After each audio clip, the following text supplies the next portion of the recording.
Obi Nwanne Ndị Igbo Global Cultural Movement Foundation. Obi Nwanne Ndị Igbo Global Cultural Movement Foundation. Ebumnobi anyị iweghachite ugwu na nsọpụrụ ahụ eji mara ndị Igbo n'ala Igbo. Ime ka ihe ndị ahụ eji mara ndị Igbo chawapụta dịka ugo site n'inwe mmụọ nkwado na ịhụkọrịta onwe anyị n'anya. Ịhụ na ahụhụ na mkpagbu dum anyị gabigara na mgbe gara aga bụzi nke echefuru echefu maka otito na ọdịmma nke ọdịnihu ndị Igbo. Ịkwalite ọdịmma ndị Igbo site n'igosi ịdịkọ n'otu na agamnihu. Ịhụ na ndị Igbo jikọtara onwe ha dịka ukwu asịsa were ofu obi na-arụkọ ọrụ iji hụ na njirimara na omenala ndị Igbo na-achawapụta ka ihe na mba ụwa. Ịkpọlitekwa mmụọ ndị Igbo ka obi sie ha ike ma na-anụ ha ọkụ n'inwetazu ebumnobi ha dị mma maka ọdịmma ndị Igbo n'ala Igbo. N'ikpeazụ, ịhụ na onweghị nwa afọ Igbo ọbụla gaala azụ na mbọ ahụ a na-agba maka agamnihu ọdịmma na nkwụdosi ike ndị Igbo. Maka ajụjụ na ihe ndị ọzọ ị chọrọ ịmata gbasara ebumnobi anyị, kpọọ Director Nwa Chineke Okechukwu Ugwu na mba Ukraine na akara nọmba +380 975 221413.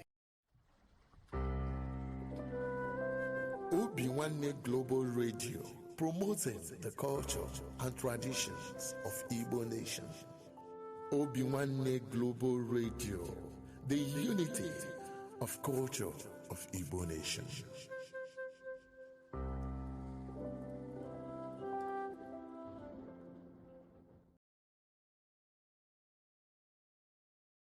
Igbo bụ Igbo, ekelekwa m unu taa na ụbọchị nke taa anyị nọ na ụlọ ọrụ anyị bụ ụlọ ọrụ ndị Obi Nwanne m Media Company nke dị na Enugu na Nsụka kwa. Tata o nwere nnukwu nna anyị na ya nọ tata ga-akọwara anyị ọtụtụ ihe nke ndị anyị kwesịrị ịma na ihe ndị anyị ga-esi na ya wee mụta ihe n'ala Igbo bụ ihe gbasakwara omenala na ka obodo si wee dị. Mana tutu anyị aga n'iru, aga m ebu ụzọ ka nkọwa onwe m wee metụkwanụ ọjị maka na Igbo nwere usoro esi aga. Mụ onwe m nọ na n'olu ya bụ Ada Nsụka. Aga m nwere ọjị anyị nwere ugbu a anyị ga-ebu ụzọ chere nnukwu nna anyị ọjị. Ya mere na ka m burugodo ọjị bunye nnukwu mmadụ anyị na ya na ebe a ka o chere anyị nna anyị ukwu. Nna anyị enwetakwa ọjị ka ichere ndị bịara be anyị. Igbo bụ Igbo, ekenere m unu. A na-asị ọjị ọha maka eze His Royal Highness Igwe Dr. Ambassador Patrick Chukwuemeka Okolo Chukwu eze, one of Mbunano Ancient Kingdom, eze Igwe, one of Nsụka. Ọjị abịala na-egosi ọha egosila m na ọjị ya bụ ọjị ọha. Igbo bụ Igbo, Igwe ọjị ọha nwadọrọ nwoke mbịa wara anyị ọjị a ebe anyị na Nsụka na nwata na wa ọjị okenye wago maba wara m ọjị a.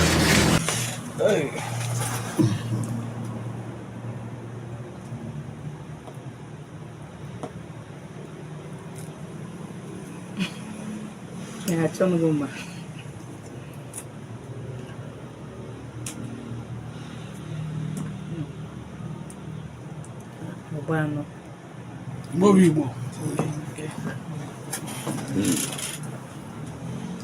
Igbo bụ Igbo, anyị jikwa ọjị ekele m nwoke kele nwaanyị, ndụ nwoke ndụ nwaanyị. Ọjị bụ osisi dị n'iwu Chineke sịrị anyị bụ na Hibru, anyị were na-ekene ọtụtụ ihe anyasị. Ọgwa ya ka m ji n'aka na-akpọku ozi chite oke abịama ka ọ bịa n'Obi Nwanne redio steshọn, bịa n'ọrụ anyị n'oge awa wee nye onye ọbụla ndụ na arụ ike na ihe eji ele ndụ anyị. Ọgwụgwọ ọjị ị gwara anyị ọ dị n'akwụkwọ nsọ na Psalm 150 chapter 1 verse 1.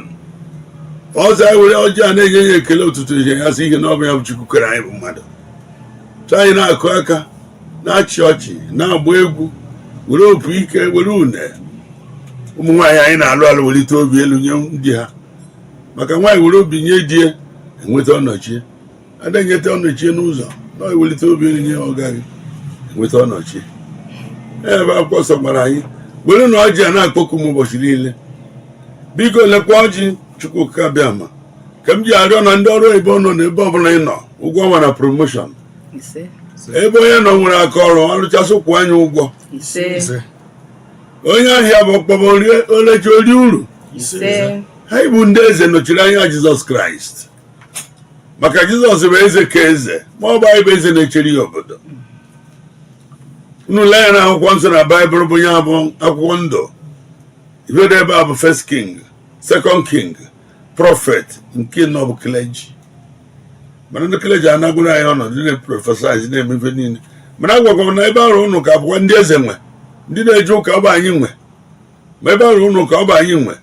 Nsi ndị ụka enyechi unu onyinye unu lụta ndị eze nyegwara efu ji na ọkụkọ rie nụ nke ọzọ tinyebu ihe anyị ka anyị soro na-eme. Maka ibe anyị nọ n'obodo bụ ịga ọhụ ka obodo dị mma, ka udo dị. Ụmụ anyị onye ọ dara mma ọ bịa kedu eze a na-agụ bịagadena bịagadena bịagadena nna nna bịagadena bịagadena bịagadena bịagadena. Onye ọ dara mma rutere eze unu tụọ m eze igwe abụrụ na-ekwebego nkịta eze igwe. Ọkwa ojii a ka m ji na-arịọ Chukwu abịa ka ịkwalite ọnọdụ obi nwanne redio steshọn a, maka ọ bụ mbido ọfụ ka ha na-ebido. Vuere ụzọ kpere hazi ndị nchụchụ ama bịa ebe ha nọ, ndị njụ ndị ụnyere ala gị aka ga-ebi ihe n'ala. Ya ọ na ha kwuru egwu niile ga na-anụ ya. Enyemaka ga na-esi ebe dị iche iche abịa wee kwado ha ka nwee ike kwụzido. Na-arịọ na Naijiria anyị nọ n'ime, biko ndị na-achị anyị gbaa ume, nye ha amamihe ka elekwata ndị a na-achị. Agụ egbugo mana na Naijiria abụghị ihe ziri ezi. Ma Chineke fụrụ Naijiria n'anya, nye anyị ikuku anyị dị iche, ala anyị dị iche, mmiri anyị na-anwụ dị iche. Ife niile anyị na-enwe Chukwu fụrụ anyị n'anya, mana ndị na-achị anyị achị isi afụtara ebe ha nọ. Biko tinye akọ na uche ka ha lekwesị ndị a na-achị anya. Na-arịọ ka na anyị ga-ata ọjị a n'ụtụtụ a, tata ndụ, tata nghọta, maka nghọta ka bụ nke mbụ. Maka na nghọta na okwu amada na Naijiria, okwu amada dị na nwunye, ọmada nwanne na nwanne, mana ihe na-eso okwu bụ aghọta gị. Na-arịọ na anyị ga-ata ọjị a n'aha gị site na Kraịst onye nwe. Ekele m unu. Igwe eze igwe one of Nsukka. Ekele m.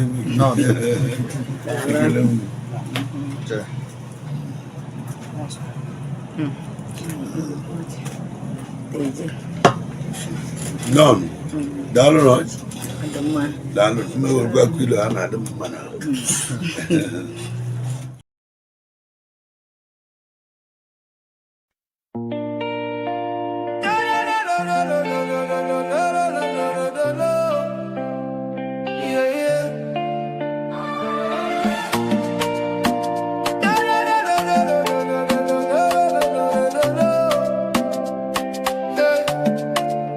From the streets of Amber, across the deep blue sea, a message for the children, for you and for me.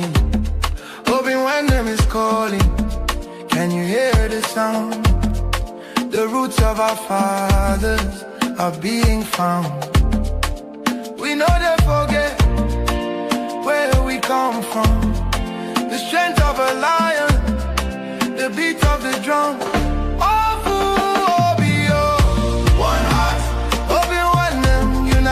We achieve restoring the culture, that's what we believe. From the Ordinala to the Asusu we speak, lifting the fallen, helping the weak. Obi-Wan and worldwide, the movement is here. Igbo global, raise your head high.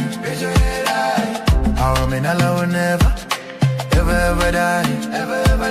It's more than a page, it's a spiritual home. No matter how far in this world you roam, we're bringing back the wisdom, the tradition, the grace, putting the smile back on the Igbo face.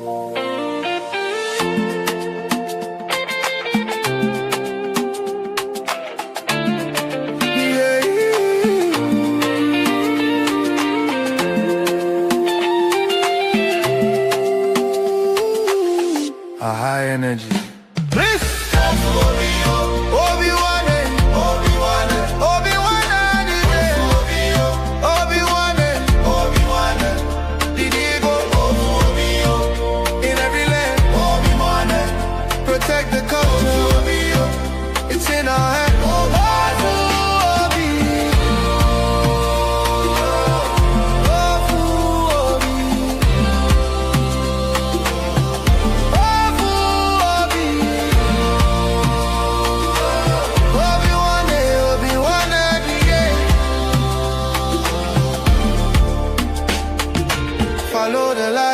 follow the way.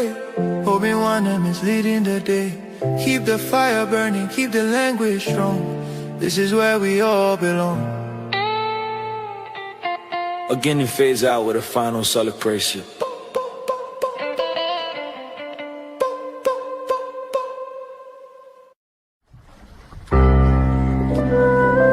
Obi-Wan Global Radio, promoting the culture and traditions of Igbo nation. To the brave youth of Africa, to my fellow leaders, to the heart of our continent, our communities, and to every African living across the world, this message is for you. Africa is not poor. We have been made to believe we are poor. But the truth is, Africa is the richest continent on earth. We have what the world dreams, like gold, diamonds, oil. Fertile land, clean water, 12 hours of sunlight every day, and ecosystems full of life. Yet, our people suffer in poverty, our children go hungry, and our youth leave home. Searching for dignity abroad, this must end. We have 54 independent countries in Africa. That means we have 54 presidents, 54 governments, 54 flags. I swear to Allah, if we unite, there is no force on earth that can stop us. Not one. To my African brothers and sisters, freedom is not just a flag or a national anthem.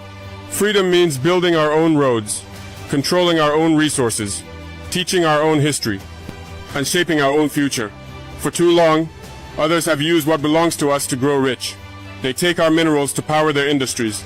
Our cocoa makes their chocolate, our oil fuels their cars. Yet our people walk miles for water.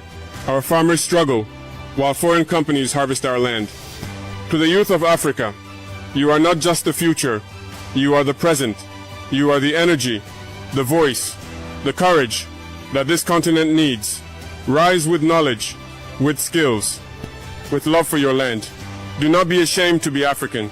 Be proud, be bold, be ready to defend what is yours, not with hate, but with purpose. To African leaders, I speak with respect and humility. Alone, I can only do something, but together, we can change everything. I need you to be my shoulders, and I will be yours. Let us stop waiting for solutions from those who benefit from our problems. Let us create our own path with African unity, African pride, and African solutions. To the businessmen and investors of Africa, especially those living abroad, come home, believe in this continent, build your companies here, create jobs here, and develop your land. Let me joke a little with my wealthy brothers and sisters who live in the West. You spend your life, your time, your money to build beautiful cities in other countries. You make their economies grow. But when death comes near, you say, please bury me in my country. My dear brother, listen to me very well. Africa is not a graveyard. It is a land to live in, to grow in, and to build in. To the African community, let's support our own. Let's buy from African farmers, work with African hands, invest in African talents. We must stop waiting for help. We must help each other. From Cape Town to Cairo, from Dakar to Djibouti, we are one family. Divided, we are weak, but united, we are unstoppable. Africa does not lack brains. It does not lack ideas. It does not lack courage. What Africa needs is unity, real unity, not in speeches, but in action.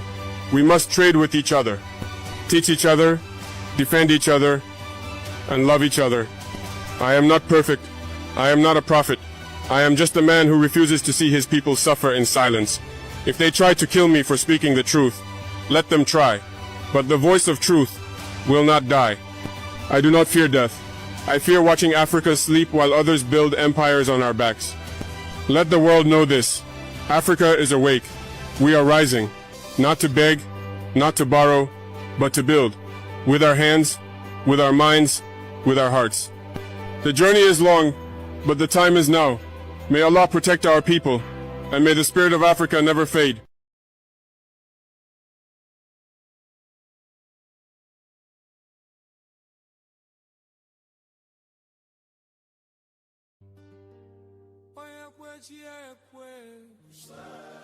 Maazi Justice, the vision is clear. Obi-Wan and Global Foundation. Listen.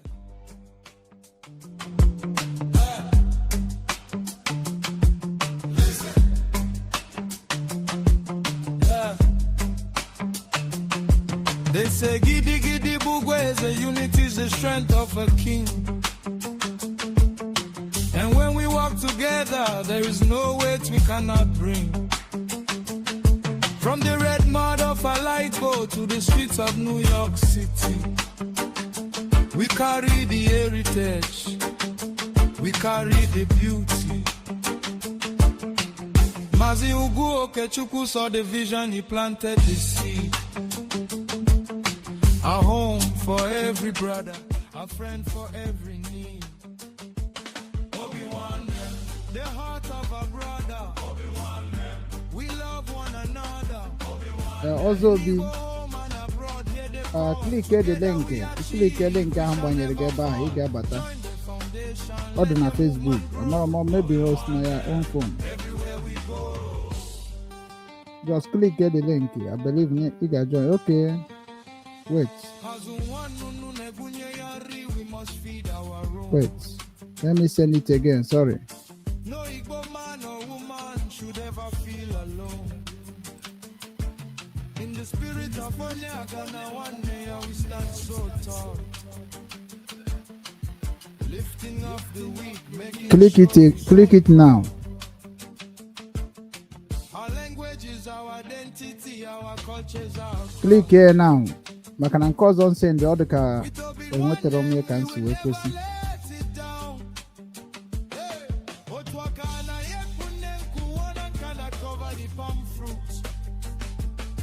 That is why we need you from the branch to the roots.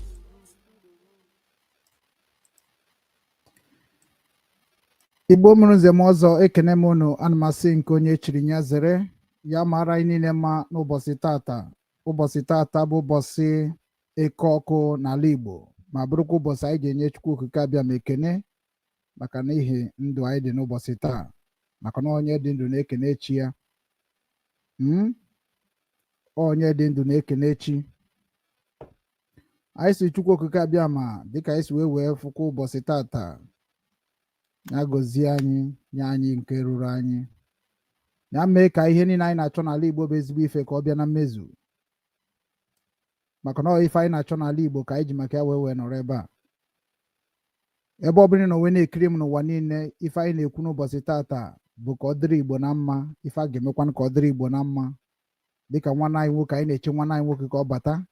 Nwanne anyị nwoke bụ Ifeanyichukwu Justice Ozobi ya bụ nke foundrụ New Igbo Youth Movement. Ịmana ịbịa n'ala Igbo kịta na ihe na-ese okwu bụ ndị Igbo ndị youth bụ ihe na-esese onwe ha okwu na-egbu onwe ha. So this movement is very important na every Igbo people ga-adị interested mara ife the movement na-akọwa. Ọ bụrụ sọsọ movement ndị nke na-eri anyị mugu ndị nke na-ana anyị ego ndị dịka Obi Kuba na City Movement maka na eji ego ewere ego goroche destiny gị were ego goroche ife niile dị na ndụ gị then automatically erukwa next 4 years ịtakwa ahụfụ.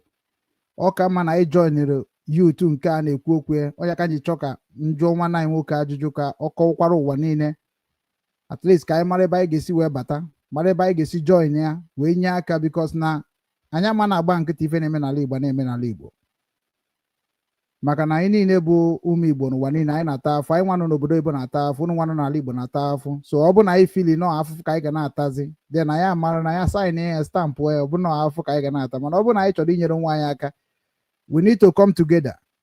We need to come together. Coming together bụ otu a kịta nwanne anyị nwoke wepụtara ya bụ otu wepụtara ya bụ Igbo Youth Movement. A lot of people support kwa ya. Mụnwa nọkwa n'Enugu State WhatsApp group so agbanyeghị na mmadụ efolu ife na media but ọ na-adị mma ihe ọbụla ndị Igbo na-eme ka emee ya ka o kwesịrị ịdị. Ozobi amarọ m ihe na-egbukwa gị oge o. How do I join? Wow. Click link a dị ebe ahụ na link juru n'enu ebe ahụ. You just click the link now. Okay, can be make one here. All very simple now. Click this link. Here kita now the link ko. Here kita the link. Or the click this link now. You will just join this studio. Click a link and now. Link or the here kita in a comment section. I believe somebody is seeing it. Click that link, you will come. Or click one WhatsApp, mommy and WhatsApp had a or maybe on na phone. Okay, can see na my own phone kita now. We check here, camera good. Now the link or not that was your in a day will be problem of it, but on a day no through link or on a day never subu for you. Can see where but link I say in the now. Can we look quick now we join a good from my side. I'm not join because I'm now all phone on wake with your phone. I believe so. And I'm going to work with time.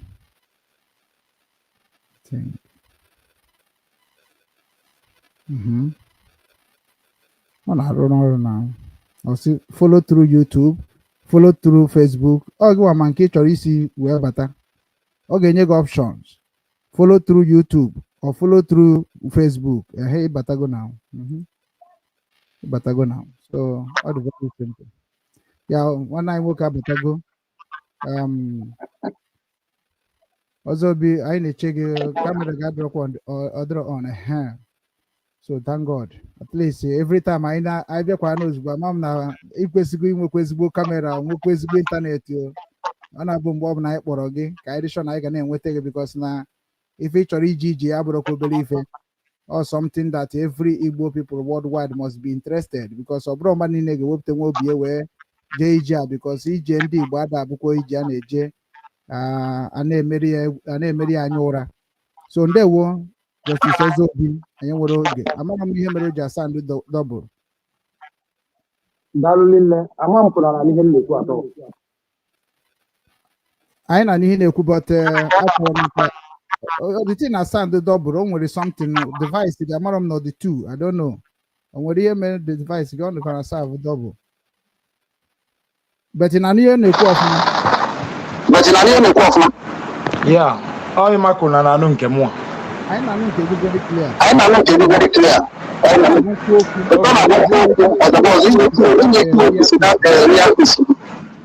But I think all the clear kita, right? In a quad clear. But don't reply yet.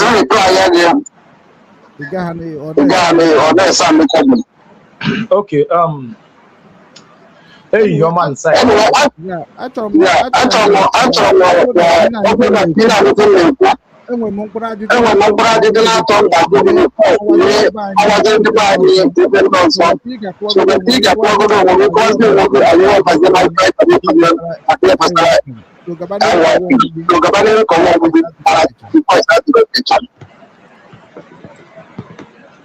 okay, when you come, wiki fishing, I'll be a port of my Afambo. That's my Igbo name.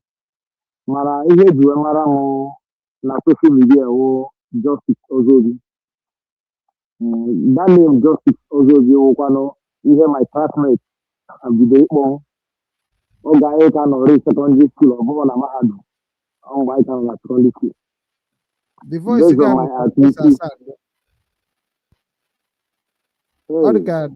Well, when it turn off my at least on a sound small. But all the okay, but on a sound small. Anyway, we to all the can mic gather okay. If I will network that matter all these things. Network clear. Okay, because all talk about the last time. Money you guys phone more maybe something more computer. You need something because somebody like you need to get charge and if I name. Naganiru. If I will network over that already. Sometimes it's like that. Okay, after we try to go over our using the Igbo Youths Movement. Oh, I found out November last year after the conviction of our senior brother Nnamdi. So now we can only say, here is the matter on social media with Justice Ozobi. Justice Ozobi have blown my personal English name. I'm always people are on as a guy name in short because that name started from my secondary school.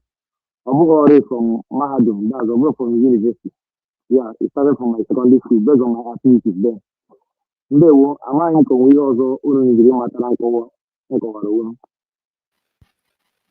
ya ndewo Ozobi daalụ ọ Chukwu mee ebere maka na na-ekwu ọ na-asa ndụ dọbụrụ ọ ga na-enye anyị nsogbu bete ebelevi na ọdịgo mma ọkwị na n'ife na-ekwu ọfụma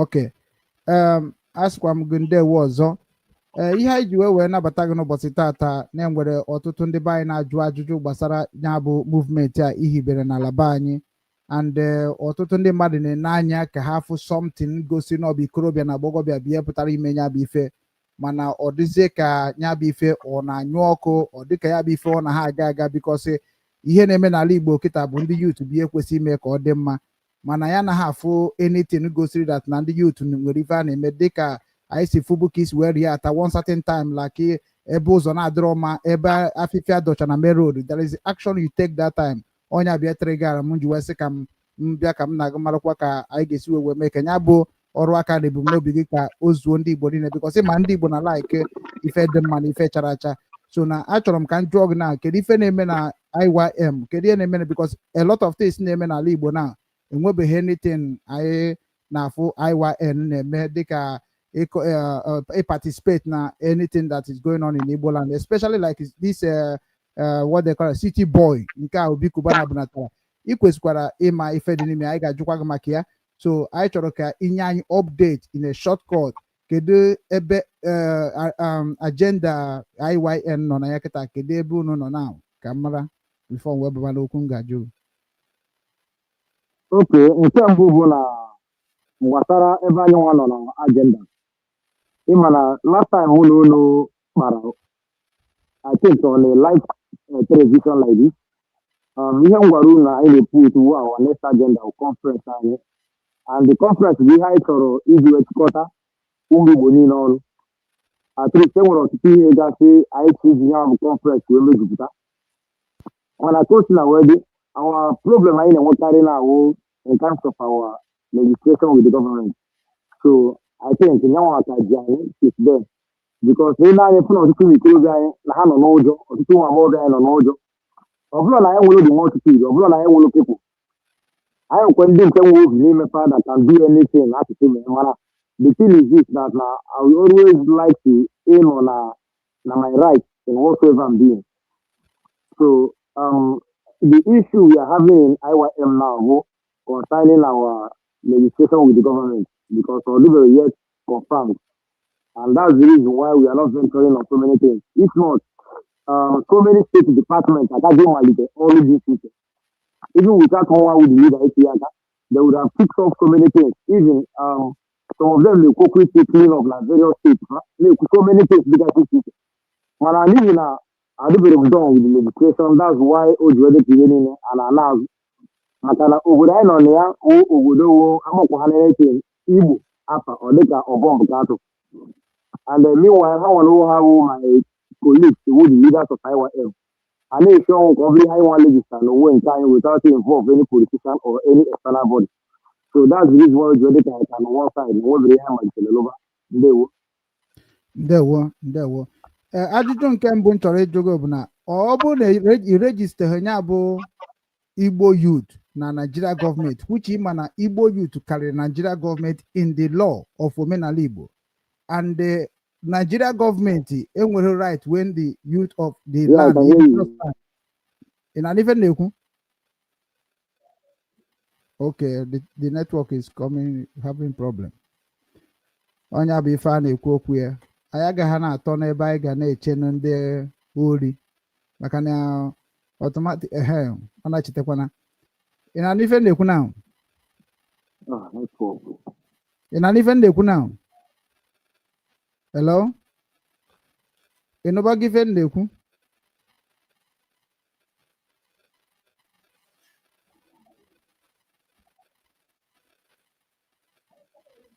ị nụba gị anyị na-ekwu na Yeah, I can hear you now. Okay, ask them that now or that na Nigeria government emeghe accept the registration na ndị youth anya ma bido nyebere onwe ha aka n'ala Igbo as Igbo? Well, other side now, the thing is this now, IYM go Igbo Youth Movement. Have a cover for everyone has a wound. It's a very good quarter of that now. We came to challenge so many things. And being that now we came to challenge so many things, I say the lawful. In the sense that now we are permitted under law to do so. Although I see many things against the government or against anybody or against any individual. Some I thought in online and over quarter. So not that maybe now we cannot pick up and start so many things now. But we want everything we are doing to first of all, to go confirmed by the government. So that's just the thing. Okay. And Igbo Youth Movement, a very big organization, in the sense that we have come to correct so many things, which neither mentioned ever yet. I understand. Okay, kedu ihe dị iche na Igbo Youth Movement now na ọhaneze ndị Igbo Youth?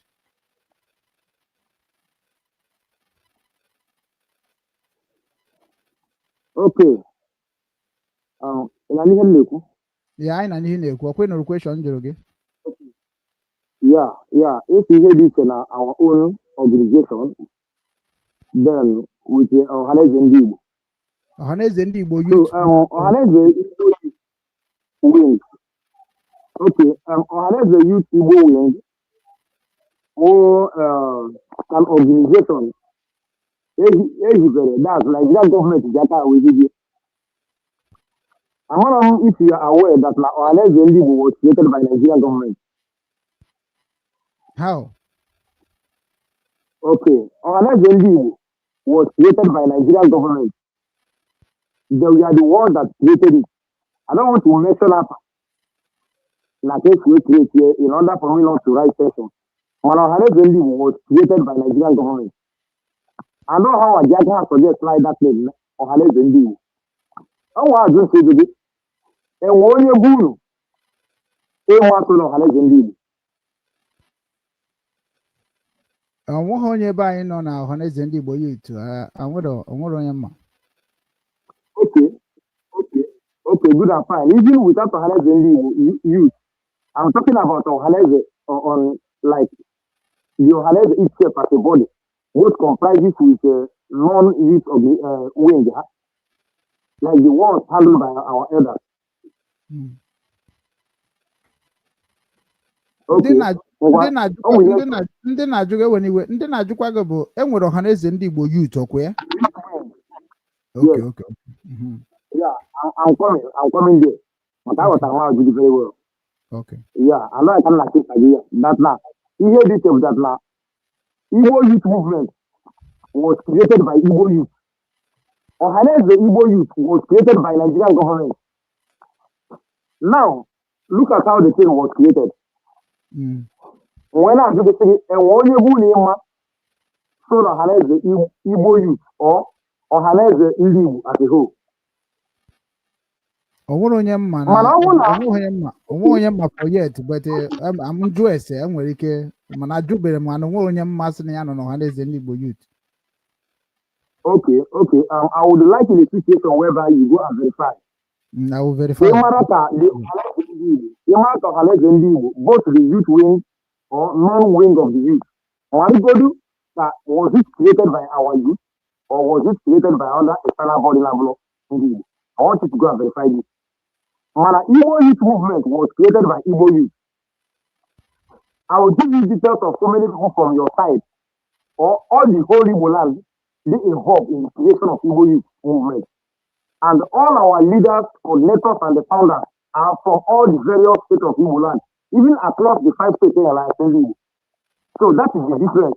That now Igbo Youth was created by Nigerian government, but Igbo Youth Movement was created by indigenous Igbo people. And government has no interference on it. That's the difference. Okay. Now, ọhaneze ndị Igbo created by Nigeria government. Let me put it like this. And onye created here bụ an unknown, like onye na-abụghị onye Igbo bụ onye created here. Ohe na-akọwa. Let us know the mission name. But I aghọta gị otu a ọdụgo record. Then, onwekwa dia that na ọ bụrụ na ị registakwa ihe a under Nigeria na the same function ahụ ha na eze ndị Igbo ahụ eji jidekwa ha n'otu ha sara ya bụ otu ihe esi were ya atụkwa na nke Igbo Youth Movement ya. Ọdụrụ possible. Kọwara anyị. Regional Nigeria possible go that now. Do you know that na Hope Uzodimma is among of those that appoint ndị ga-abụ leaders na Ọhaneze ndị Igbo Youth?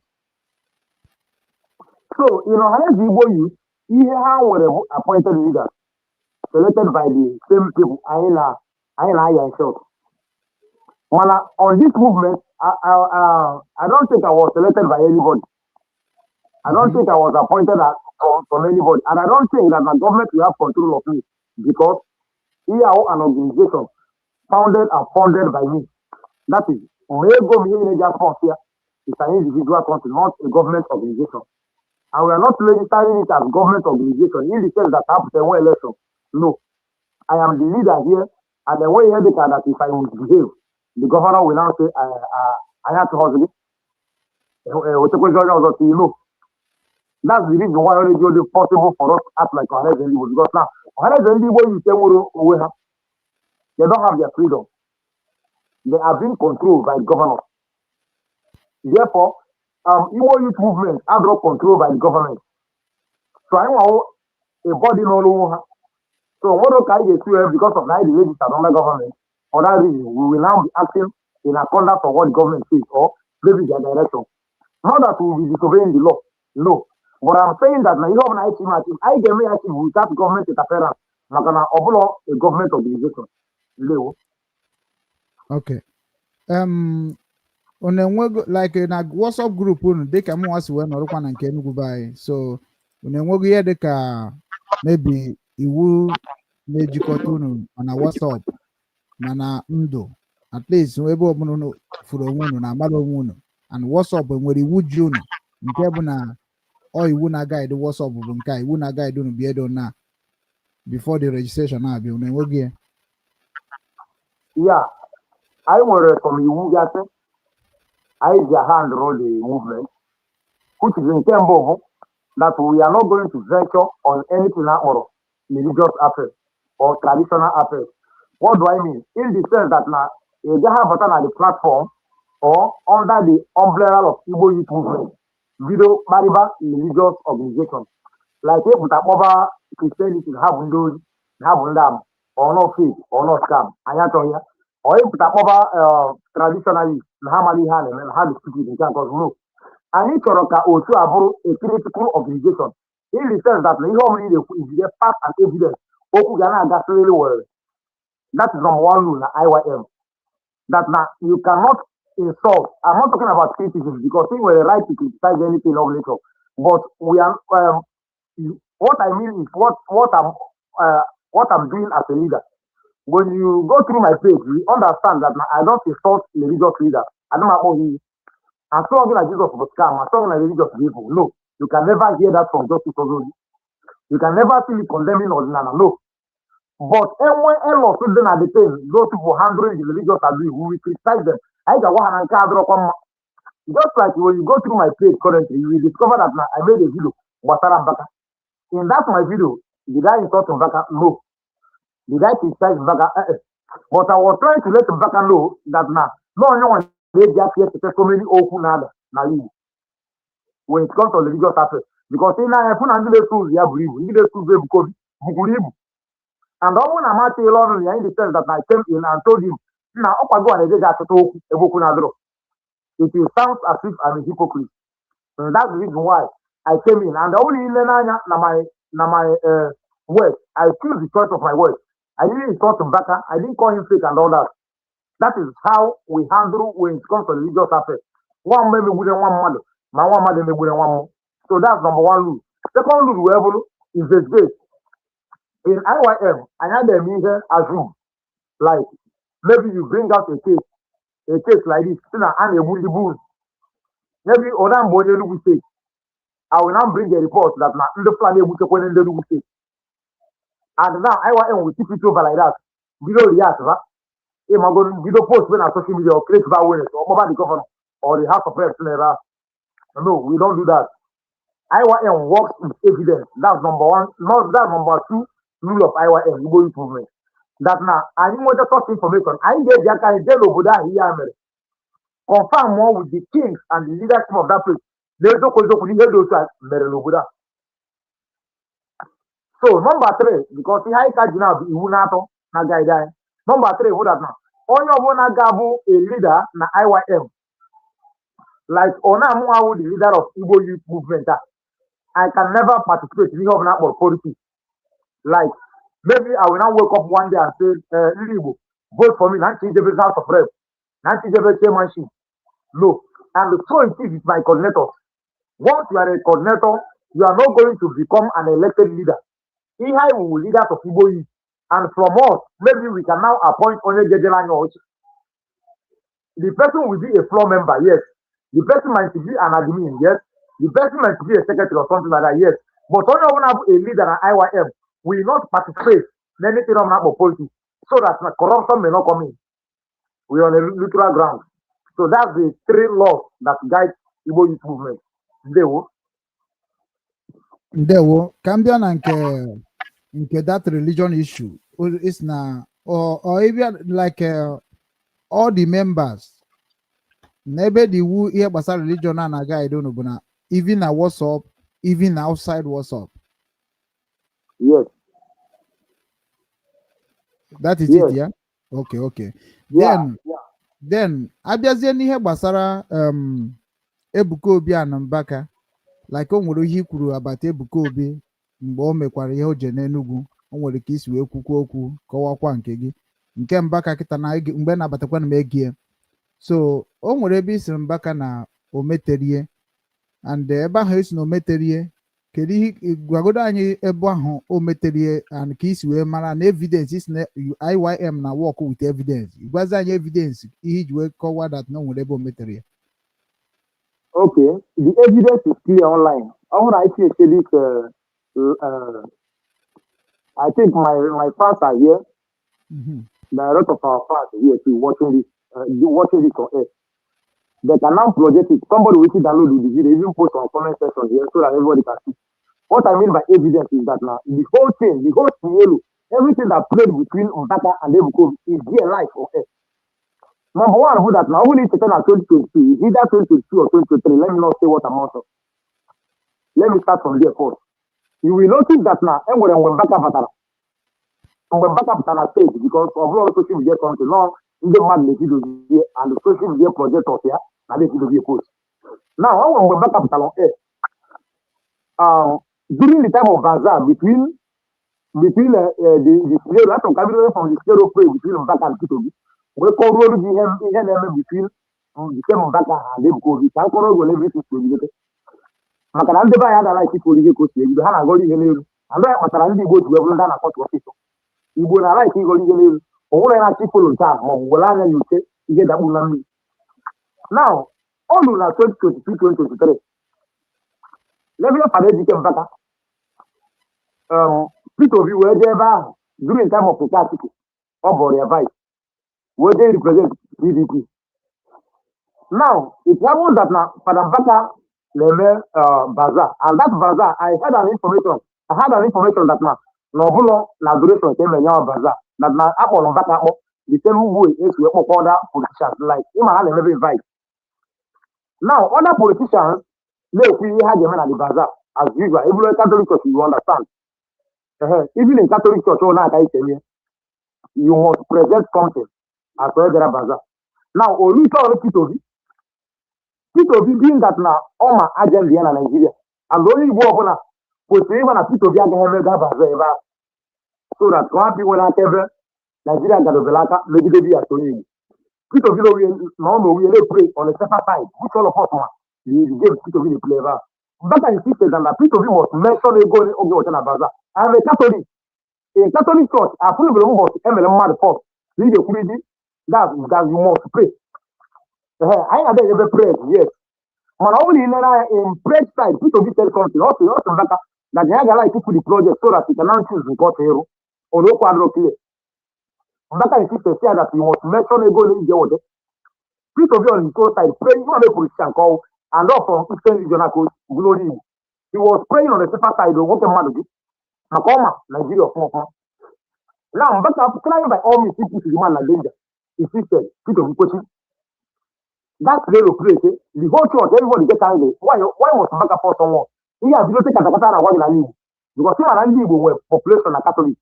Even one ago, I was defending Mbaka life for them. And so that Peter could sleep, Peter could sleep. There's some mass for Mbaka there. Man, do you know what gets me angry? After that little place, Mbaka came another day. During the time, I was like, oh, we hear with people personal. Me personally, Justice Ozobi, a defender of Mbaka. Go through my praise from the day one who to social media. I'm one defender of Eke Oku and Mbaka. You can blame me the business you want. I'm not defending the church to the last. Now, I was like, oh, we hear this man with Peter. Let's have this thing. Mbaka started again. That now Peter. Break Fijiman, which warranted the church in years of pressure. Now, we America, Ojinegon, Omekohana, everyone has a on America, on America, caused all the confusion in Nigeria, not America. Now, so many people hated on people. Now, people are caused a year in back suspension. And the back of a higher profile, able to buy in respect. Who are there for no one because of you here, vote on people. Yes. Now, the same Mbaka now, for now, Atunanya, monarchy. Or no, we will get the last lawyer. Election place, I met you I met you with the Yoga. Mbaka now came back again. Bataka from Ablo Lodge.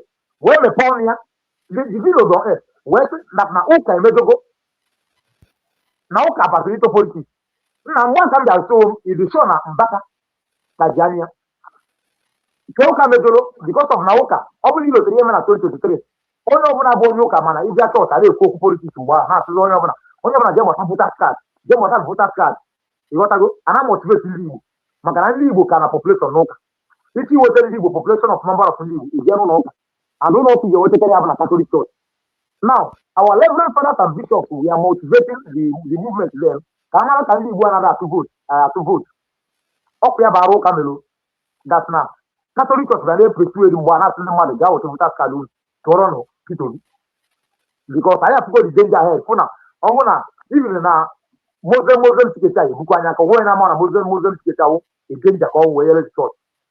Now, who can have one beside it? Muslim now, one beside it. Jebo voter's card. Emana Mbaka editors I need now to know, but I was no okay, Mejogo, that let the church apologize. More when I do come the same Mbaka now na smoke Mejogo by it is na politics. The same Mbaka be another weapon na politics so. Mbaka every time the Koku was a politics adoration young. On so many politicians endorse. Just check the history of Kema Oku Basanyana or Hakem. Also Hakem Tirifadi. Mbaka during time of Jonathan. Mbaka during time of Abacha. Mbaka during time of Buhari. Mbaka during time of Jonathan. Man, so the praise Uka Batara for small time. Him and Abu number one advocate of the church. Nekuse church tiaka na politics. I ganata ndo mekome ochichi. Kaochi na righteous people. Now, do you know that Mbaka criticized the church? Whatever microphone na manyawa monyo obi na emehena. Mwekwa emotional blackmailing. Because of the suspension. Because of no kuseregi na Pitobi. Ichitego kita na Uka emejogo mejo onye obuna. Maka na permit obi wa Mbaka imekwa kiseme na election. Or watch it doesn't okay Mejogo, just like that. Mbaka lote nuke Mejogo. Now, the followers here, even under by here. Yes, I'm saying it on air. Our people, that's Mumun can the Bible. In the followers here, I draw to say, Gino Patara Mbaka Jin, no Pataquazian, no Ipaza, Chigari Pazian, Mbaka one de Cook politics.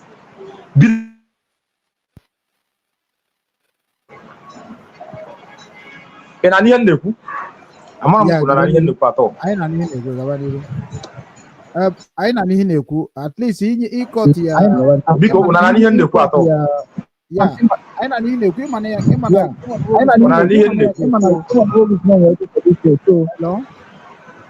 hello ina nihi na-ekwu ana ma nihi na-ekwu na ọnya network ha nge nọ biko na nihe ndekwu atọ anyị na-anụ okay Okay, so the same Mbaka wepụtakwazi online wee sị n'ụka emejogo. Now he started playing that game of emotion and ndị be anya na-amaghị ihe esokweli ozugbo na Peter Obi should apologize. He ebidokwa n'isi o ọkwa after ka Peter Obi na Tikodago election. He ebidokwa n'isi because Mbaka manipulated them again. Ifụkwa na emejozi nyawa bụ Mbaka ọzọ Mbaka ka emejolo. Peter Obi ọkọtọ enwekwu ihe okwu since then. Followers Peter Obi enwekwu anything ha mere ha just agbachi nkịtị na-eme no father. The same Mbaka bidote emotional something na ọ na-ada emebe o je jide ndị be anyị n'ọrụ. Now do you know what? After all said and done, Mbaka bịa kwuche ihe niile okwu ndị be anyị tọn kwazie na-ekwesịghị ihe Mbaka suspension maka Peter Obi ka eji suspension and gị nwa na oge maazị ịma that na abịa n'ihe gbasara Catholic Church na anyị nwa bụ ndị Catholic adịghị fada anyị egwu egwu. Among Kidawe, we don't joke with our priest. Once he had an issue with a Catholic priest, Catholic need after Kasajo man. Now Mbaka using that emotional blackmail against Peter Obi. But as the Jebezi apology. Okay, the same thing be UABUM. Ebukobi. The same thing be UABUM. Mbaka na Ebukobi, bu his son, right? Now, in response to Ebukobi mere, do you know that now Ebukobi was one of the first person now defending Mbaka against Matthias Eziaku? Where say onye Matthias Eziaku ikpari Mbaka. Ebukobi na-ekwu na Fada Mbaka dorienso sayokwu and all that. He have the pictures and everything. Kazan ministry say display. Do you know that na Mbaka tete ula one day where say we will take alcohol maka ndo fuchara hancha no mechere hancha. Now do you know that now in the same Mbaka here for now bilotere the thing bilotere ikot of Zion ministry maka no ya kan no we no ihe gbasa fuchara hancha no mechere hancha. No, Mbaka can know. The video is online. Each on mechi and them now. I will download it and edit it. Mbaka be yes that no onya man ebu amma 24 hours. Konyo na lifetu Ebukobi. Now, do you know that no ihe ka Mbaka mechere who teach about Zion ministry? Iwe gbande Zion ministry. My brother, iye ti nwa ti si ebe na ye apia nwa totale si ebe kwa na akwa. In an end, yes, asim. He appear what a kerotare. Isuku Yebenakwa. Aji Jacob and Ibu. If you want to tell Ucheon, Ibo Kenya run. Now you provoke the Zion members. Him and every population when they like it and when they not like it. Now you have a backup a public figure. You go on a stage. Now to jail to Zion ministry as usual. Kiss then Okwa hate you in the Zion ministry. You don't know who they have somehow because stand the bias now. Na mmiri na dead before Junubo. Now, he went there, where back in the Zion ministry. How a bill fire back, fire back, fire back. Do have back a Nazias. And so was over that now. Here, Bukobi. Bukobi Kurumbobia crusade, Lenugu State. Onye ọbụla bụ onye nwụrụ ala nne na ime osuma nọ Mbaka kọ na alifetu. Mgbe ọ na-eme ka onye blọk leba, ka onye si ya batakwa n'ebe a. Onye na-eme Mbaka ka ọ na-agwa. Mbaka no we fully knows no nya maka na agwa kpatara oju wepụta online we respond is Ebukobi. Now Mbaka on defensive side we built that game of emotion na so okwu imi Mbaka kwu Mbaka na came online we say Ebukobi bụ nwa ya nwoke no ihe akpatara Matthias Eziaku ji akparịrị ụka na evangelism should be all about love on all about love iwe na-ekwukwu ndị ọfụcha ha ncha na omechere ha ncha before ịma na Ebukobi bụ nwa gị nwoke isi na akpọbi ya na phone before pụta na stage kwuo ndị ọfụcha ha ncha na omechere ha ncha gịnị ji gị kpụ ya first followers Mbaka chọrọ eju ya because now ewela akwa weti ha n'isi blame hard rock. He started that emotional blackmailer eji mara nya wa Mbaka ọzọ kita now all of us sent where right ọzọ Ebukobi chọrọ okwu all ya mana onye na-amara ebe mmiri na bido mabịa ada ebe ọkwụsị. That's this one just need evidence of every the whole team playing online need evidence ya. You are the one that provoked Zion ministry members. Ụmụazị bidozi react nke dị egwu ị na-achịtekwezi azụ pray bezie kemafia spiritual father. He will go spiritual father overnight. Man, you refuse to your spiritual father since all this while in put on stage at Ebukobi Oku. Nnam onwe ko obi na link ojo. Onwe obi na link ojo. That's the reason why Mbaka stop emotional blackmail. Makiji ememe ụka ma onye ọbụla ihe. I'm number one supporter of adoration.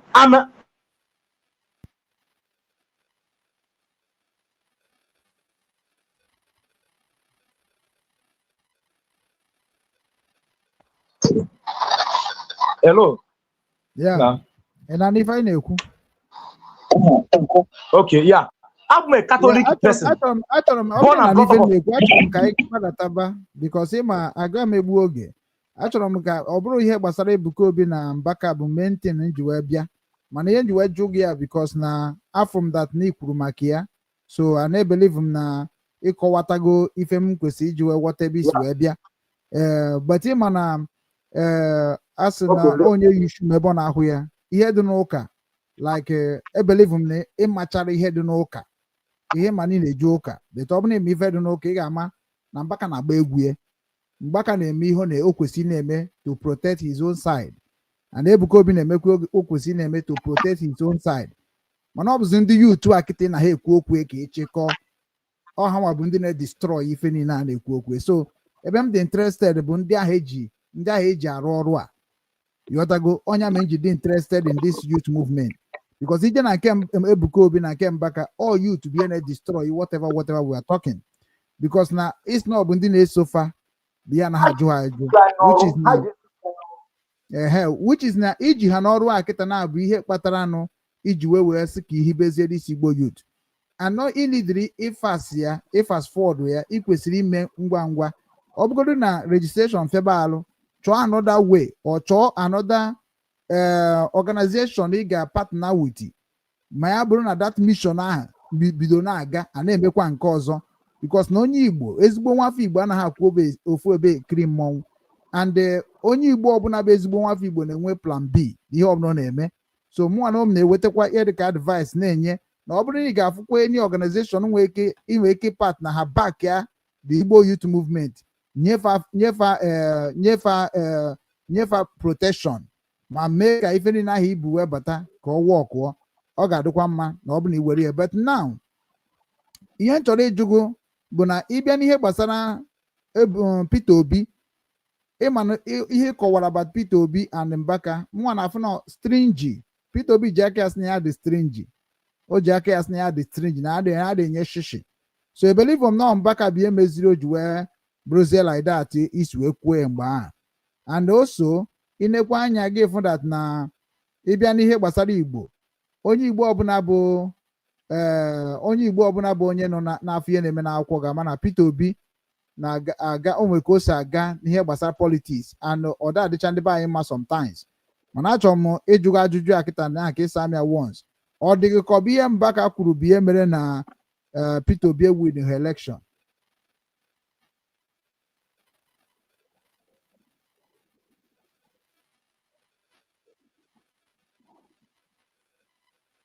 ịnụrụ ihe m kwuru mba netwọk ọkanenye asị m ọ dịghị ka ihe Mbaka gwara Peter Obi ọ dịka onye nwabịa eme na win election Nigeria ọ dịghị ka ịma na ichere ka nkwụsị ihe m na-ekwu data because na mụ ihe njiwe gwa gị just ka ime ya ka ọ dị short because na ọ dị very simple because na Peter Obi win in Nigeria election Peter Obi win it according to the record.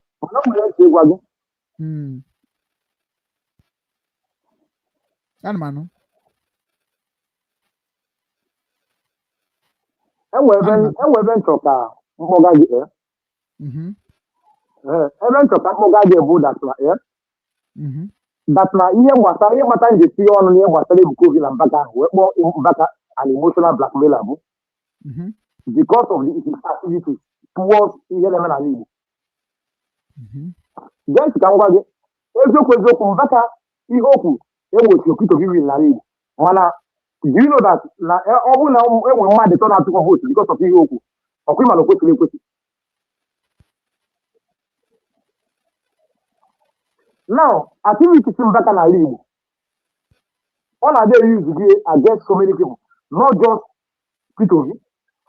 Do you know that now the same Mbaka was inside Nnamdi Kanu wee sị that na ọ bụrụ na a ga-eme anything ọbụla gbasara Biafra ka ndị politicians anyị bute ụzọ ọ kpọrọ Ifeanyi Ụba ọ kpọrọ so many people afọ eze ugbu a na ha kwesịrị ibute ụzọ ma ọ bụrụ Nnamdi Kanu na-ekwukwa ịma na ihe ndị a niile nne abụrụ ị ga na-aghọta ya ka politics because na ị na-ewe n'obi na-ekwu okwu ndị mmadụ ga na-afụ ya as onye the against of somebody, because otu akita na igi na chi be a leader. No, I get it.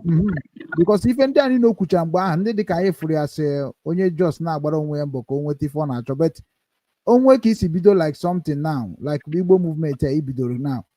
Imove okita now is all action ka eji suppress some things ndị a mere.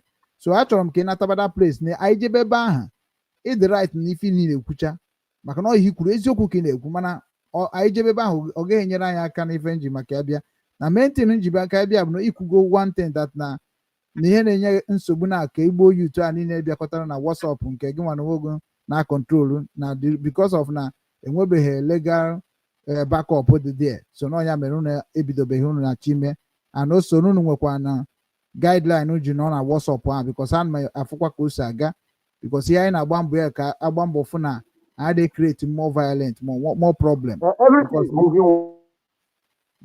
Not just yeah. So ihe mere bụ na achọrọ m ka after that ka anyị were na registration na akịta na-abịa block kwazi everything, but na enwere ife unu na like ebe ahụ dịka ị nwere ike ịgwa ndị Igbo n'ụwa niile, maybe were nke akịta na ọchịkọ nwere ife na like, nwere ife unu na-edere ka unu nwee unu enwere maọbụ onwere ihe unu inidiri ịgwa ndị Igbo n'ụwa niile bụ ndị dị interested na-ajụ what is the meaning of this Igbo Youth Movement and why the Igbo Youth Movement, because o nwechara other movement ekreticha ka ka nke a ga-esi wee dị iche karịa nke ahụ. So ị nwere ike inye the assurance through your understanding. Ndewo.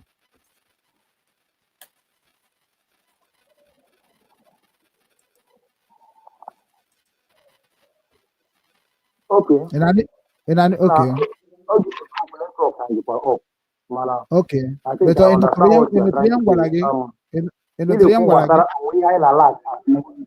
yeah. We hụ na like ime ka ọ gaba ọfụma like. Yeah, asị m onwere ihe unu na like onwe ihe ndidiri from Igbo people worldwide.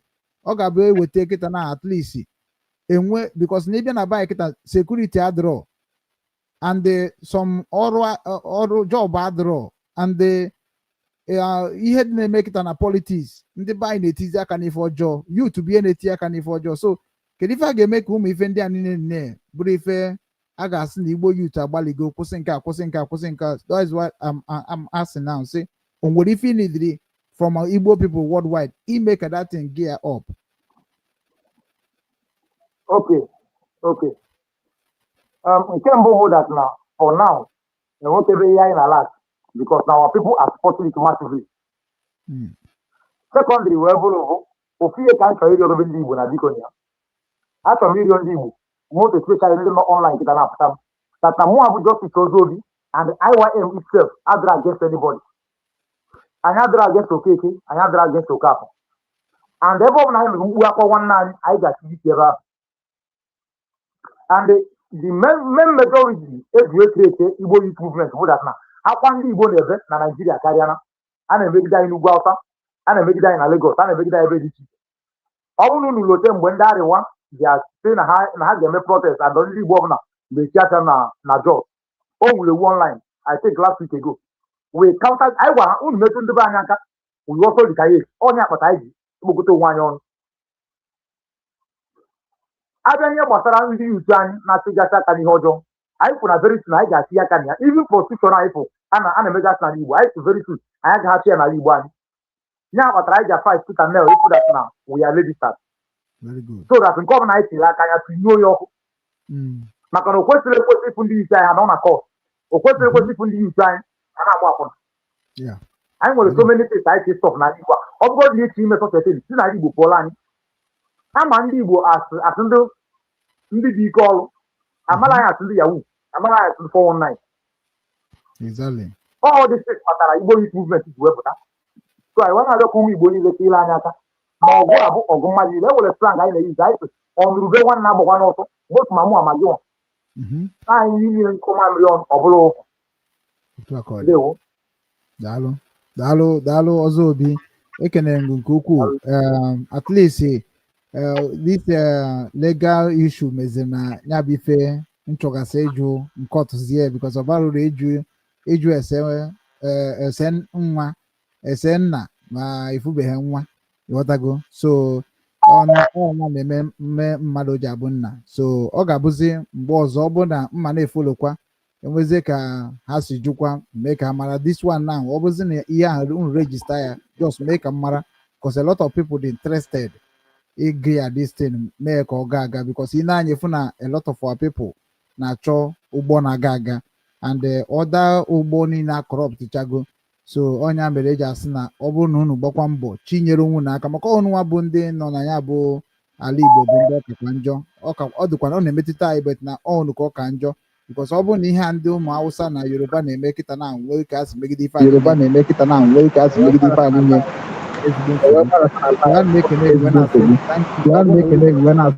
anyị ga-enedikwa ka anyị ga-eme ka mara so thank you for coming.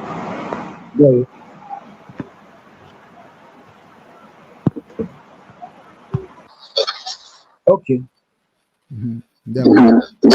Ekwanyewa netwọk mere adị m anụsị ihe na-ekwu ọfụma. Okay, nsogbu adịrị onye ka next time anyị ga-enwe netwọk ọfụma at least ekwutechaghị ya netwọk nyere anyị aka anyị ekwu ọfụma so na ọ bụzi na mmidikwa gị next time anyị ga-eme ka ị mara mana nke ka mkpa bụ ọ bụrụ na rejista ha ya imezie ka mara tụrụ m meseji ka ndị ọ dị mkpa ka ndị niile chọrọ ịkwadokwa ka ha wee wedi awe ndewo. Our legislation will take it done within any time before. So I will notify the public once we are done. Okay, one them. Thank you for coming. There will much. Jisike. Yeah. Igbo ndọma na-ege m ntị ekene m unu wee na-asị nke onye chiri ya zere unu n'anya onye anyị nabatara bụ nwanne anyị nwoke bụ Maazi Ozobi Justice Ozobi onye nwa bụ the new leader of Igbo Youth Movement worldwide because ọ sị na ọ ga-abụ ụwa niile and ha nwekwara WhatsApp ebe ha na-communicate according to him all the 5 states even all the 8 states o nwekọsikwa o nwere ebe ndị Igbo jegasịrị ebe ndị Igbo rugasịrị so ha buru ibu at least ịbịa n'ala Igbo enwe 5 steeti ịbịazie n'ihe gbasara Igbo I think Delta and the other places ha nọkwa na ya so and ihe ọ na-agba mbọ ka ọ mara na o nwere ka a ga-esi wee nwee ọtọriti a ga-eji rụọ ọrụ so ọ bụ na ọtọriti bịa ha men anọrọgo already na that ọtọriti bịa ha emevuzie ma na ọ bụ ha maka bụ ya ga-enyere ala Igbo aka maka na ọ ndị Igbo na-emebi ọ ndị Igbo na-edozi so and mụ afụkwara that movement ka ife ọ bụ na-etinye aka na ọ ga-agazi maka na nwa onye mebe ihe ọma ga-esi bịa so onye adị na-afụ nke onye nke nwanne ya mepere ka ọ bụ nye nwa bịa na-abịa emebi ọ mebi karapị kwado kọrapị ịgbagote ka anyị na-enye ndị be anyị nkwado na-enye fan support because mụ na ụmụ ihe nọ n'ime ya bụ ka ndị be anyị kpodobe m na phone a lot of ịbịa na my table now a lot of proposal ndị na-achọ ka enyere ha ka erika and ọ bụrụ matter of inyerefe aka ka na-ekwu okwu ya na ọ bụ inyerefe aka enwere ndị na-enwere ha na-eme ga na destroy nke ahụ na-enyere ha aka fọ so na onye a problem a na-enwe so ọ bụ na enwe force ga-abụ onye ọbụla gara against of our rules as ụmụ Igbo then anyị amara ka anyị ga-esi treat the fuck up of onye ahụ without even government because enwere ife anyị kwesịrị na-etriti n'aka anyị as youth of the land ọ bụrụ ife niile na-akpọ gọọmenti because we are the government. Youth nwere right na gọọmenti that right of youth on gọọmenti ka m jụrụ ya na so that na nke ọhaneze ndị Igbo youth na gọọmenti nwee which is not kwa Igbo youth nọ na ya nke a na-akpọkwa National Youth Council ọkwa ndị gọọmenti nwee which ọ ndị Igbo nọ na ya so onefọziri ijekwa enwekwara ihe dịka CYON ya nke ndị chọọchị so ị na-anya efu na a lot of I divide the guy too much mana which one ga-bring all of us together ka anyị jee rụọ ọrụ because ihe anyị dị n'ala Igbo bụ ọrụ bụrụkwa ihe niile anyị na-aba mba ihe ndị anyị ifụ na-akọcha ọnụ na social media mụnwa believe no because of enwe ha aka ọrụ and ha achọkwaghị inwe ha like ife ha na-eme mana onwe ndị ọ na-ewute ndị chọrọ ka arụ ọrụ mana afọrọ ọrụ a ga-arụ ọ ndị a bụ ndị ọ na-ewute ọfụma ndị na-aba akpọ m na fonu ha na-asị m ọ bụgoro 100,000 si say they ka wee bido edo na ana m asị what is going on inye onye a ị ga-enyekwa onye a inye onye ị ga-enyekwa onye a so we need something a ga na-arụ collective so ihe ọbụla mepere kịta na bụ collective something at least ọ ga-emove fast maka na etikatago m mkpu sị ka unu bịa ka anyị si tụrụ obi nwanne mee ya unu cha niile gbafusie because life unu bụ onye abụghị nwanne anyị nwoke na-ekwu onye emekụbebe ihe wute onye Igbo agaghị aghọta because na onye Igbo gị na ya kpacha nkata ebe a pụọ n'ọzọ abụ m somebody believe in truth and honest no matter whatever you are saying because na anyị just kpacha ihe na support ihe ọjọọ that is why I'm not worried much because last time m mechara program a lot of people kpọba because onye ọbụla mana mma ife a na-alụ mana bịanụ ka eme sọmama eme sọmama mee so ana m ekene Ozobi na-asị ya jisi ike na ihe mma gwadobe gị bụ etinye n'aka n'ihe ọjọọ and ọ bụ na netwọk gị dị mma ka m ajụgo a lot of question na mụ ada like ihe a na-ekwu okwu ada aghọtachi ọfụma mkpọtụ na-eme ọ na-awa m isi anyị nwa bụ a lot of things n'isi anyị na like ife na-ekọ ọdụ normal so aka m jụgo a lot of question mana ka authority batagoro n'ife na-eme authority batazie then I believe na a lot of things have to be there equipment ma kọmputa ma ife kwesị ma ọfịs kwesị ịnọ ọfụma because ọ bụrụ sọ ndị youth Yoruba bụ ihe na-anọ ọfụma ọ bụ ọtọ nke Awụsa ka anyị nidiri ka anyị nwee somewhere anyị ga-ehope on ene n'anya maka nke megoro eme just base ya consistency ọ ife eji enweta ihe ọ na-eme n'ụwa aka nosi ike n'obi nwanne na-emekwa na-agba mbọ n'ụdị nke mụ na-use my resources na-use everything nwetago maka na ebe m na-eje sọsọ m ga-eje nwunye nwetago sọ m ga-eje nwe bete onwe ndị ga na-atazi afọ n'akụkụ m ya bụ ndị ga-agba ya ọmụsị na amaghị enye onye ya ọmụsị na amaghị enye sọ ndị ahụ nwere ike na-afọ m ka ajọ mmadụ maka na sọ m ga-eje nwunye nwetago bikos ebe m na-eje bụ ebe onye ọbụla ga-emecha jee mana amụrụ m ihe mere na ụtụtụ achọghị ibido ka jebe ya kịta onye ọbụla nọcha ahụ gbasara ya mana onwe ihe mere na onye ọbụla apụtasị bịa kwuo okwu mana mgbe ahụ ị na-ekwuzi onye ọbụla mee ka ọ hafụrọ gị onye ahụ a na-agwazi nwe problem ya sị gị bịa kwuo maka onye a mana mgbe ị na-agwa na onye a kịta ụzọ ọ na-esi adịrọ mma na asị na enwere ihe ịma etu ọ bụ na onye ahụ na ha agwa nwe problem asị gị bịa kwuoro onye ahụ that is the problem of our people leta na ma yọọ Chukwu okike abịa ma si ya na ya agbago mbọ nke anyị ji bụrụ mmadụ ya jiri aka ya mezu uche onye akere nke a na kekwa anyị niile ndị na-eje ụka jecha ụka na-eme ajọ ife n'iro maazị m ihe ya ji jee ụka onye fada na-akazi aka hapụ ihe ọ na-aka kọba ọnụ ịghọtago ife niile aghasasịa ọ bụ na nna gị na nne gị adịghị eme ọfụma na abụ gị ga-eme ọfụma ọkwa n'aka Chukwu ka ọ dị a lot of things na-eme gị nwa bụ ikorobịa na-ekiri m na-afụkwa na ndị ada emete ya na-ejekwe na sọpọtụ ha ya na-emezi kịta onye na-asọpọtụ onye nke a onye na-asọpọtụ sef ọ na-eme ọfụma ọ na-eme ife iwu obodo kwuru ihe ahụ na-eme ọdịmma ka ị na-asọpọtụ ka ọ bụ dat na ya shem abịaghị onye na-asọpọtụ a lot of things have destroyed and a lot of our people will suffer for it. Anya like go suffer. Ọbụrụkwa taa ka anyị bido taba afọ ahụ ọbụrụ taa achọrọ m igbu oge achọrọ m mma abatakwa ọzọ ya in 2 hours so ka m wee jee ozi na nwere m chọrọ ịrọsh na mbatazie ka anyị kpaa nke ọfụma na anyị ga-abịakwa ọzọ na 5 o'clock today aga m anabata nwanne anyị nwoke bụ Chukwunonso Ndụbụisi Ndụbụisi bụ onye nke sịkwara that na ya nwa na onwe ya believe na that redeclaration of Biafra in Finland and ọ ga-abịazi kọwaa na anyị uru anyị ritegoro na ya and uru anyị ga-erite na ya in future and ebe ọ na-enyere anyị aka and ebe anyị ga-amata anyị amarọ maka na mụnwa ada afụ that redeclaration ka o nwere ihe uru ọ bara sọsọ uru ọ bara na anyị ji ebe ahụ jee mara onwe anyị awareness ka anyị create there ghọtago mana o nwekwana ihe ọzọ bụ ihe ma amaghọ ọnya ka ọ ga-abịa kọwara anyị taa by 5 o'clock Igbo land time ọ ga-abịa kọwa because na nwere nke m meji aka m wee na-ekwu maka na nke m amarọ m ya you cannot just want me to support what I don't know ya bụ ndị mmadụ ji hate m because agaghị m asọpọtụ nke ahụ ị na-asọpọt so sọpọtụ nke na-asọpọt ka m sọpọtụ nke na-asọpọt so ihe na-asọpọtụ bụ omenala Igbo na ọdịnala Igbo because with omenala Igbo na ọdịnala Igbo ihe niile a na-akpọ politics will die in this Germany na-ene anya mgbe ndị omenala na-eme protest anaghị abịa ha n'akụkụ. Ndị omenala bụ ndị ọrụ ugbo. Ị na ha na omenala, ndị omenala bụ ndị ọrụ ugbo, ndị omenala bụ ndị ọrụ aka, ndị omenala bụ ndị ahụ niile bụ ndị na-azachasị obodo, ndị omenala bụ ndị na-echekwa obodo, ọha nwe obodo. So mana ọ na-abịa ekwugo omenala na-eje eche maka ndị ụka gị ajego destroy ya lineage, destroy ya dignity, destroy ya what makes you a human. Mana ọ bụzi ịbịazi na-ata afọ a niile na-ata kịta na ije na my family kịta na nsogbu dị.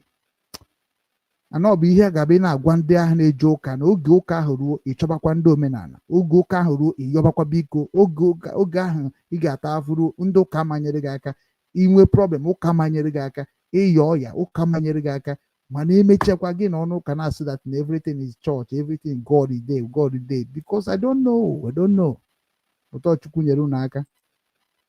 Because na obi ebere m emego m sometimes ana m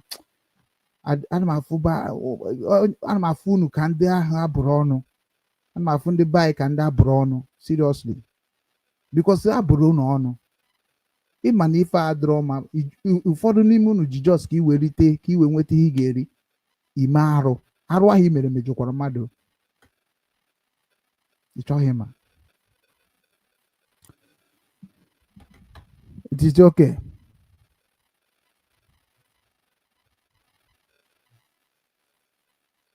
Yeah, ọ bụrụ na because ihe na-eche the boy asachigo mejego m na the YouTube, ejego m na Facebook, WhatsApp wee fụcha mmadụ ebugo ibu because emego m ihe movement wee maa na people abatago na WhatsApp ekretichara. So Igbo Youth Movement a kịta na ọ bụ na ọ dị authorize, it will help.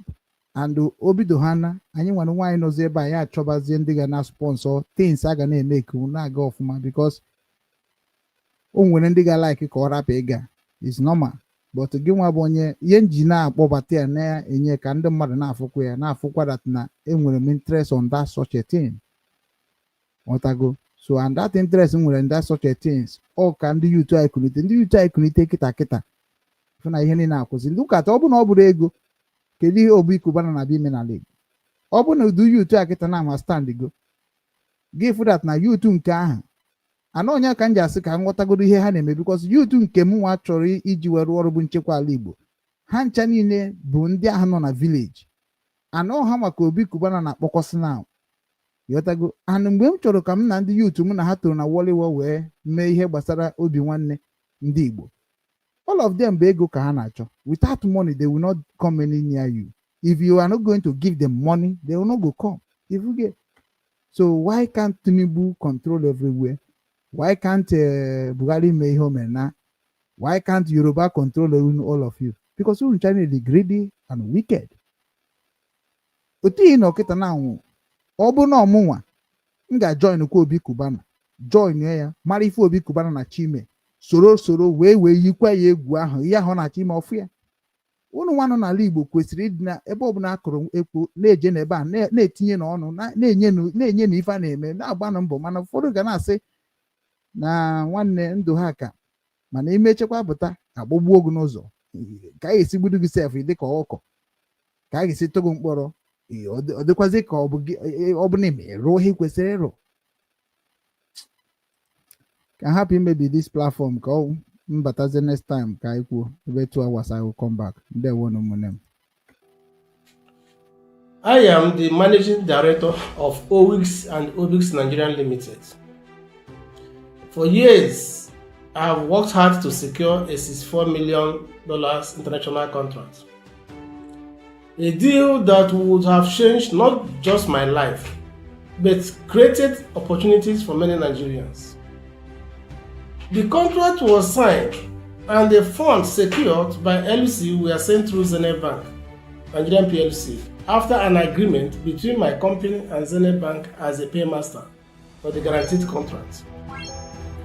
But shortly after the secured funds arrived, the unexpected happened. The bank began to make new financial demands that were never part of our original agreement. When I refused to grant those demands, everything changed.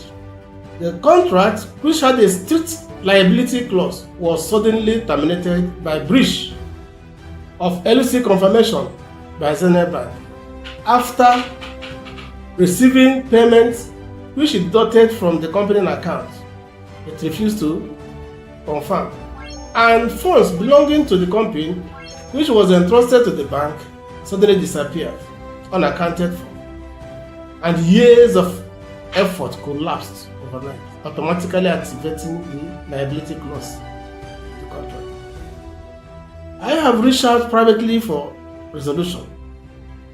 I have contacted lawyers, human rights advocates, and even the authorities, but no one has been willing to take this matter seriously.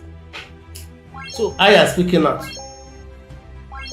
today, not just for myself, but for every Nigerian who has ever been silenced by a systematic justice system, by powerful institutions, where all they wanted was fairness and justice. I don't seek pity, I seek accountability. I believe that the truth deserves to be heard, and I'll continue to speak up until justice is done. In a series of upcoming videos, I will present clear and undeniable evidence of what transpired.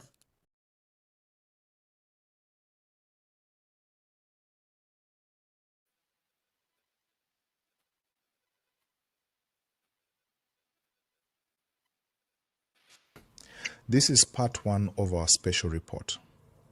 A story that begins like a routine international transaction, but soon spirals into one of the most troubling twists in modern contract law. This story begins with a contract, a legitimate international commercial contract worth $64 million. But as you'll soon see, this contract, built on global trade rules, was about to face a disruption no one anticipated. According to the Supreme Court of Nigeria's certified record in appeal number SC/CV/709/2020, this was an international irrevocable commercial contract governed by globally recognized trade rules used every single day in international commerce. Its structure was simple and universally accepted. At least, that's how it began. 4 autonomous relationships, each one clearly defined, each one affirmed in Zenith Bank's amended respondent's brief, page 11, paragraph 4.2.5. None of these points were ever disputed. The buyer provides funds to its bank. The bank issues the letter of credit. The confirming bank confirms it to the seller.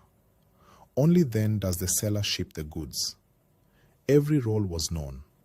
Every obligation was clear. And under international trade law, each party is liable only for its own failure. For a moment, everything was smooth. The buyer performed. The issuing bank performed. But then, the turning point. It was Zenith Bank's turn. Zenith Bank agreed to serve as the confirming bank. It accepted the letter of credit. It collected the confirmation fees. And then, without warning, Zenith Bank refused to confirm the letter of credit. This was not a delay. It was a collapse. The contract contained its own automatic remedies, dormant default liabilities that triggered instantly upon breach. Over $42 million in losses followed automatically. This was not theory. It was written, agreed, documented in the Supreme Court's own record. But what happened next is what stunned the entire legal community. Because when this matter reached the Supreme Court, the outcome was nothing anyone could have predicted. Join us in part 2, where we uncover how a simple breach turned into a judgment that shook confidence in justice itself.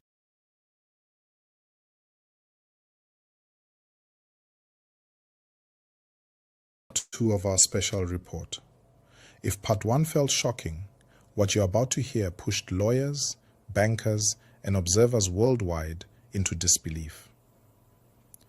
So the matter reached the Supreme Court, and the appeal asked a single, simple question. Should a bank be held responsible for a breach it committed and admitted? What followed shocked the legal and business community. The majority judgment rewrote the contract. It erased Zenith Bank as the confirming bank. It recast it as an issuing bank, something a seller's bank cannot be under international trade practice. Roles were substituted, parties were invented, findings appeared without evidence in the record. Then came the shock. The court held Owix and Obix Nigeria Limited liable for a failure committed solely by Zenith Bank. Even though Owix and Obix was not the confirming bank, received no confirmation fees, and had no duty to confirm any letter of credit. This was not a clerical mistake. This was a judicial catastrophe. Observers around the world began asking questions no court should ever provoke. But one voice stood firm. Justice Helen Ogunwumiju. In a powerful dissent, she laid the truth bare. Zenith Bank admitted the breach. The breach was without cause. Under contract law, liability follows breach. She warned that justice had been swept under the carpet. This is now bigger than money. It is about whether contracts still have meaning, whether banks can break obligations without consequence, whether courts can rewrite reality. Because no nation survives when justice becomes negotiable, and no economy grows where the rule of law collapses. This concludes our two-part investigation. Thank you for watching and for standing with the truth.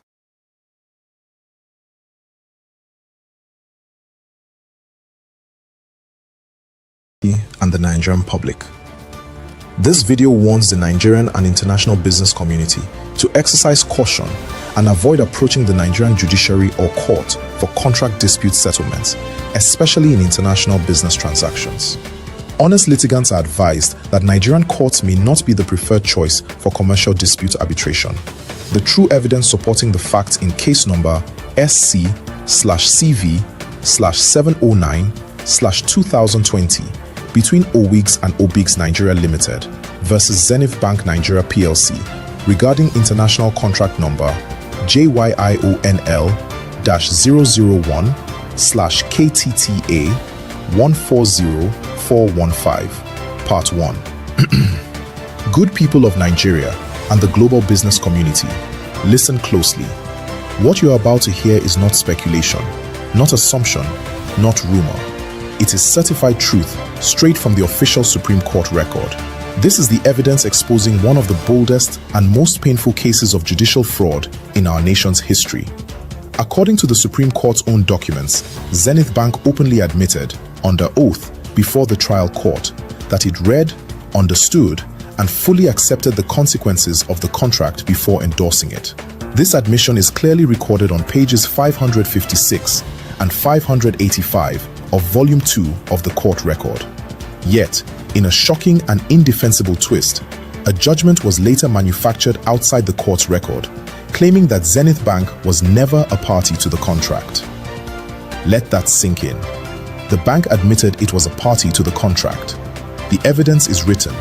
The testimony is unambiguous. But the final judgment said the exact opposite, and 4 judges upheld it.